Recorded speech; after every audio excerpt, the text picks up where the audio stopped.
Bərəkətli torpaq, halal zəhmət bu mövsümdə Cəlilabadda sahələrə sanki çiyələk bərəkəti yağdırıb.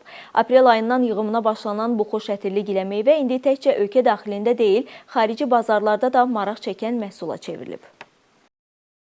İtaliya və İspaniya mənşəli çiyələk ştilləri hesabına bu il Cəlilabadda əkin sahələri 600 hektardan 700 hektara qədər artırılıb. İstehsalçılar intensiv metodlarla becərdiyi bu giləmeyvə sahələrində məhsuldarlıqla yanaşı keyfiyyəti də əsas meyar seçiblər. Bu səbəbdən təsərrüfat sahibləri İtaliya və İspaniya təcrübəsində olduğu kimi plantasiyalarda tətbiq edirlər. İnnovativ üsullarla məhsul yetişdirən fermer Aqil Bəşirov deyir ki, çəkilən zəhmət hədər getmir. O, ötən mövsüm 7 hektarlıq çiyələk sahəsindən ümumilikdə 400 tona yaxın məhsul tədarük edib. Hazırda örtüyaltı sahələrdən toplanan məhsuldarlıq da fermerin ürəyincədir.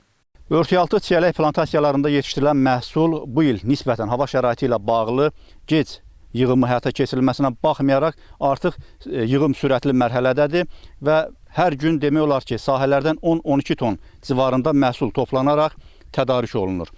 Bu illəri məhsulun əsas alıcıları, yəni daxili bazarla yanaşı, əsasən də Rusiya bazarına göndərilir və məhsul sahələrdən tədarük olunduqdan sonra daha keyfiyyətli bazarlara çatdırılması üçün gördüyümüz nəqliyyat vasitəsilə soyucu anbarlara daşınır.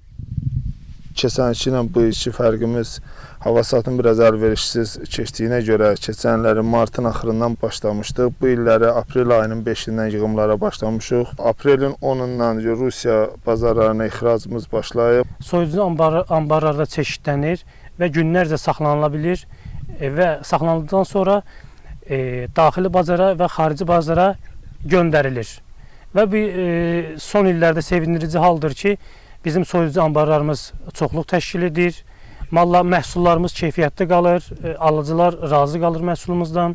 Yeni çiyələk mövsümünün başlanması sözü gedən giləmeyvəyə tələbatı da xeyli artırıb. Bundan isə daha çox qazanan paytaxt bazarlarıdır desək, yanılmarıq. Lakin fermerlər hələlik hazırki satış qiyməti ilə də kifayətlənirlər.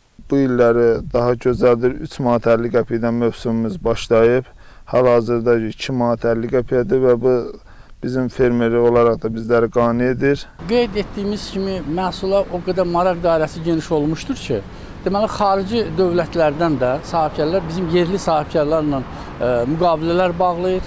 Təklif olunur ki, bizim Cəlilabadda istehsal olunan çiyələklər bütün xarici dünya bazarına çıxarılsın. Bu da bir daha sahibkarların bu sahib olan marağını artmasına səbəb olur. Cəlilabad Dövlət Aqrar İnkişaf Mərkəzindən aldığımız məlumata görə məhsulun bu ilki ixracında ciddi artım müşahidə olunur. Mövsüm başlayandan sahələrdən 400 tondan çox məhsul tədarük olunub ki, bunun 300 tona yaxını Rusiya bazarlarına ixrac olunub. Hazırda örtüyaltı sahələrlə yanaşı artıq açıq sahələrdə də çiyələk yığımına başlanılıb. Əyyub Məmmədov, Samir Qurbanov, Zaid Aydınoğlu, Cəlilabad.